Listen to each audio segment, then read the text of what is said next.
All right. Hi, everyone. Welcome to another guest-centric catch-up session. I have with me today our CEO, Pedro Colaco. It's great to have you here, Pedro. Hello. Hi, Melissa. Um, Great to have you. And I was wondering if you could just, for anyone who may not know and might be watching this, if you could just say a little bit about who you are and what it is that you do. Okay, sure. My name is Pedro Colaco. I'm co-founder and CEO of Guestcentric. Been in the high-tech business for a very long time. In 2007 or so, Philippe Machage, my co-founder, and I decided that we wanted to help hoteliers live better lives through technology. That's when we started Guestcentric, and it's been a long path and a very rewarding path, helping independent hotels all around the world have better results. Great. And actually, one reason why I'm really excited to have you on today is to talk about hypercommerce. And a lot of things are happening, like in our industry at the moment, and a lot of things are set to happen in the future. And so just to kickstart us today, you've said previously that the industry is undergoing a revolution and that there's a lot of different sort of trends on the horizon. So could you walk us through a bit about what those are and Sure. And so maybe, let's take a step back. And when we started Guestcentric, the vision for the company was very simple. What we realized back then was that, the big brands like Hilton and Marriott and Accor, they had staff, they had technology, they had budgets, they had marketing, they had brands, they had a lot of things to help them, drive their business. And the independent hotels, our vision was they had the internet. So we set out to level the playing field for independent hotels and independent brands, so that they could have the same tools to compete with the larger brands. And this started, I think, around 2008 or so. And halfway through 2022, while looking at the results that we were getting from our hotels, we said, okay, you know what? The original vision of leveling the playing field for independent hotels and independent brands has been achieved. And the reason for that is because we believe that independent hotels now have access to a set of really sophisticated tools from Guestcentric and other providers that help them really capture the online market. And we have many, many, many hotels that have over 50% in direct bookings, online direct bookings, and that's really sort of the proof. That was the proof point for the vision having been achieved. So halfway through 2022, the executive team here at Guestcentric got together and we started saying, okay, so what's next, right? Let's think about 2030 and what our hotel is going to need by 2030. And the first step of that process was looking at what trends do we think are relevant and will impact hoteliers' lives in 2030 or on the way to 2030. And we identified 4 or 5 really mega trends that we think are very important, right? Given that we are a company that helps hoteliers get to consumers, right, or to guests, that's why we're called Guestcentric. The first trend we identified was thinking about the guests and is their behavior changing? And we do believe it is. So what we're seeing is that the new generations, not only the millennials and even more so with Gen Z, their attention span is getting shorter and shorter. And that's really driven by the media that they consume, right? Whether it's social media or video, and now these short films called reels, that's really driving a sort of how can I say this? What I call fast information, right? I want to get information about something, and I want to distill in something very small. So obviously, with the advent of ChatGPT and conversational interfaces, that will even drive further that trend towards fast information. So what we believe is that in the next few years, we're going to see that there's going to be new what we call channels for search and booking, i.e., today maybe people start searching for their trips on Google or on Expedia or on booking.com, but as people rely further on social media, on conversational interfaces, on video, they'll want to take action right there and then to book. Therefore, we believe that our hotels need to be available to book, to show up in search results and to book on those new interfaces, which we're calling new channels. So that's sort of the first trend. Is we believe consumers' attention span is becoming shorter and shorter. That people are looking for information in new applications, in new media, and that those interfaces will need to become transactional because people will want to buy there and then and book there and then. So that's sort of the first trend, right? The second trend is something that I think everybody relates to, which is what we call hyper personalization, i.e., there is this notion that I want to get something that's exactly what I'm asking for, right? Whether it is a remote location, or it's actually I want the room next to the pool and not the room that's far away from the pool. Whether it is I want to build a very tailored experience of my travel. It's not only about staying, but it's also what I do in the destination. So all of this stuff is going to turn the whole experience of booking a hotel into something different, because people want to book exactly what they want and they want to get there fast and furious. So the first trend is consumers short and shorter attention span. The second is this notion that I, as a guest, I want to see what I want, and I don't want to see the clutter of everything else that doesn't interest me. So this notion of personalization and maybe even further hyper personalization is something that we believe is going to happen in the next 10 years or so. The third element is that technology has become ubiquitous, right? And obviously it started with a smartphone, but what we expect to happen in the next 10 years, obviously there's been a lot of debate around artificial intelligence and automation and software robots. So those things are going to slowly but surely come into everybody's lives. That's an important trend, but also other things like biometrics and robotics, this whole notion of augmented reality. So there's really significant shifts that are happening because technology is going to be everywhere and in everything we do. So that's sort of the third thing that we're seeing is technology is going to become increasingly important, also in the world, and certainly for hotels also. The fourth thing is we believe payments are broken. The whole notion of payments for hotels is a little bit bizarre right now because we use credit cards, but they're used as a guarantee. With the introduction of 3D Secure, it's becoming increasingly difficult to validate that the card and the token and all this other stuff. So we believe that all of this is broken and all of this is going to be fixed over the next 10 years. Companies in fintech are certainly well positioned to take care of this. We also believe that buying rooms in hotels is going to be much simpler in the future. It's going to become closer to something that we do in e-commerce, because this whole notion that I can book a reservation and then I can cancel it just 24 hours possibly is going to continue, but in a different way, maybe with insurance. Deposits are going to be prevalent. So we think that payments are going to change quite dramatically over the next 10 years.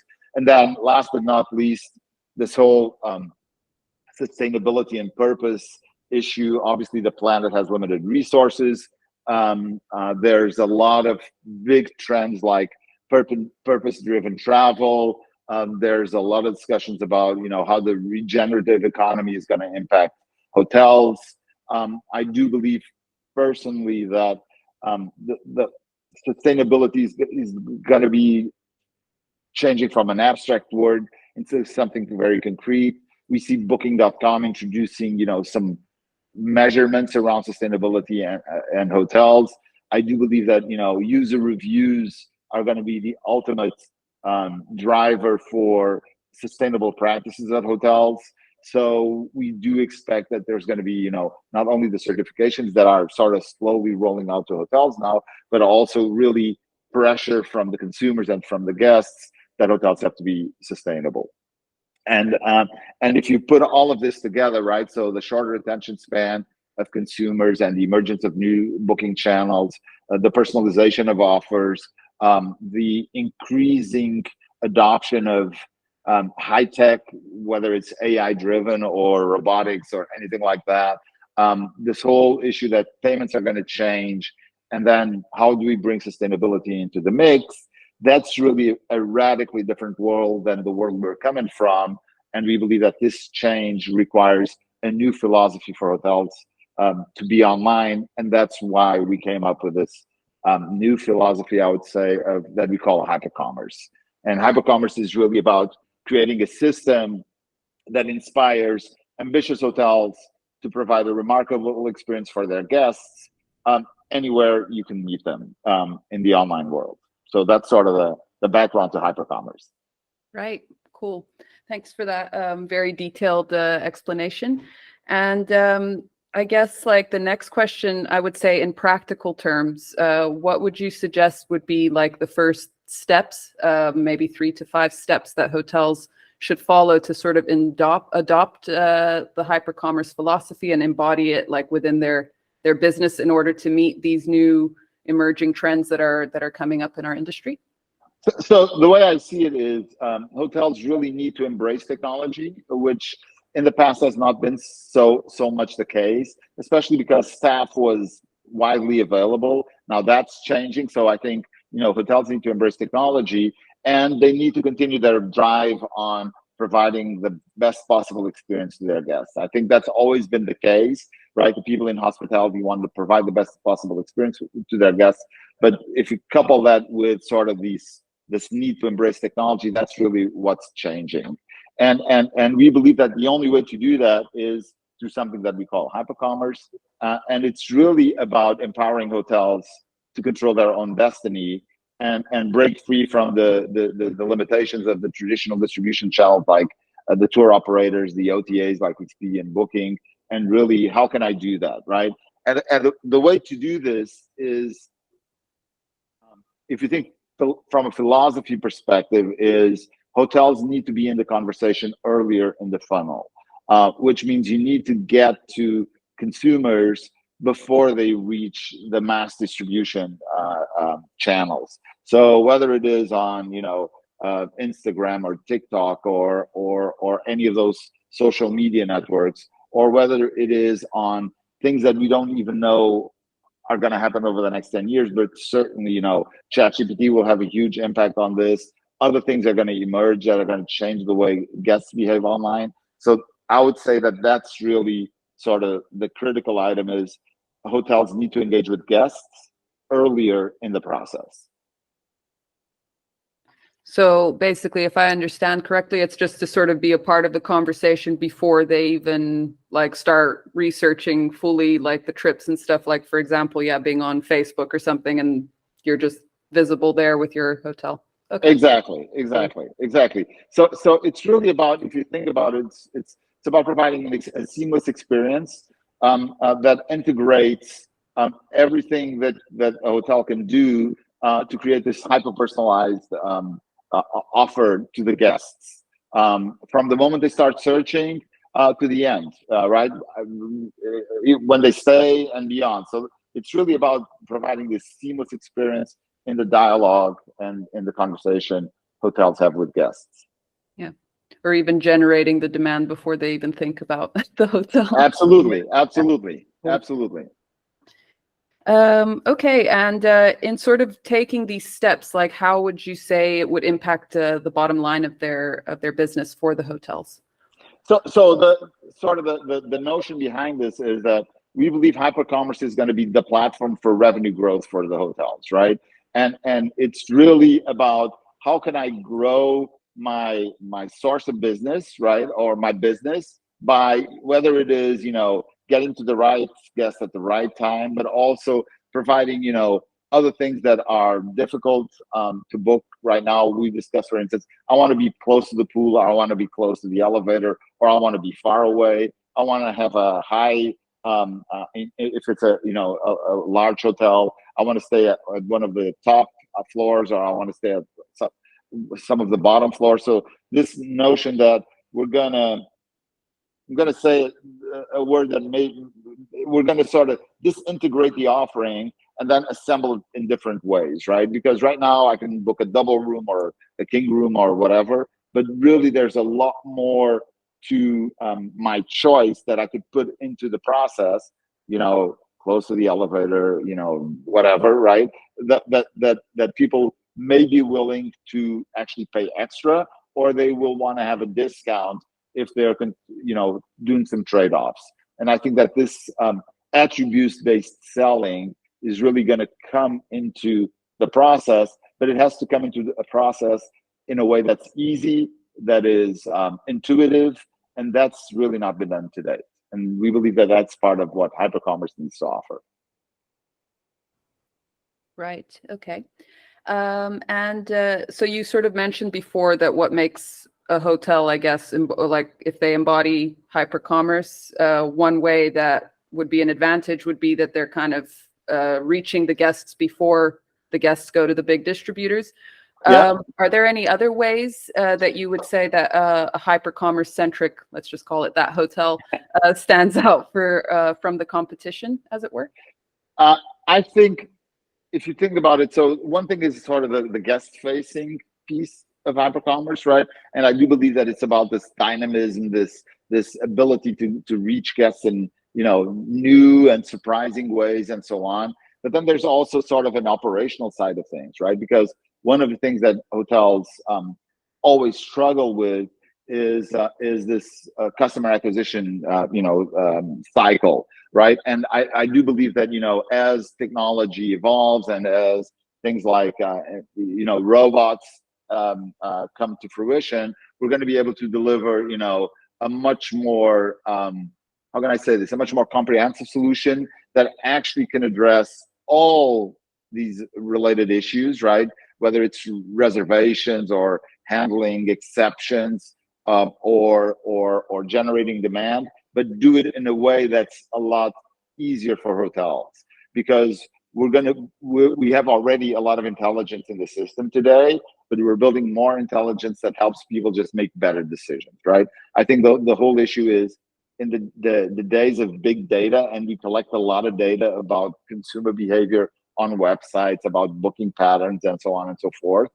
We can probably create alerts, actionable information that will help hotels make better decisions to maximize their business. And that's sort of, so if you think about HyperCommerce, there's really two elements to this. One is a more dynamic, a better way to reach consumers, but also a more sophisticated yet simple to use way to manage this from the hotelier's perspective.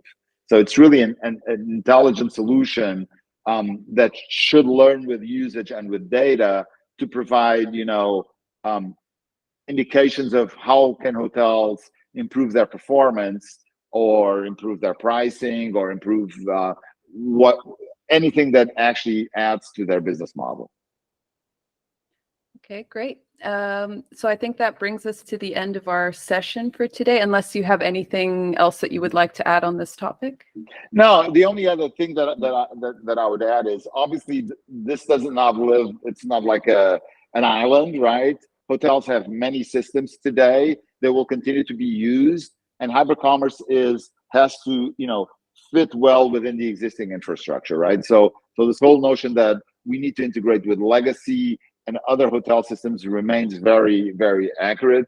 It has to be reliable and operationally simple. So again, it has to be innovative and has to bring all these things, but it has to be reliable. It has to be operational simple. And then last but not least, which is something that we really think is very important, is there's got to be a human element to this. So technology is not something that lives in abstract.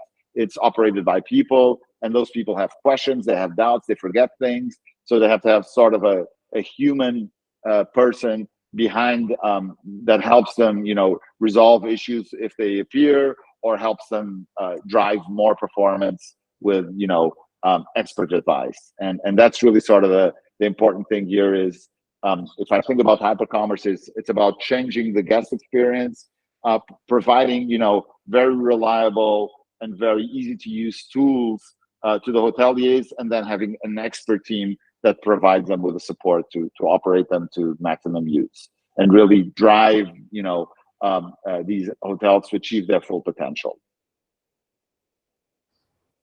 Cool. Yeah, it's like that combination of the powerful technology with the exceptional support is always a good thing. Yes, exactly. Cool. All right. Well, thank you so much for joining me today, Pedro, and thank you everyone else for watching, and we'll see you in the next one. Thank you.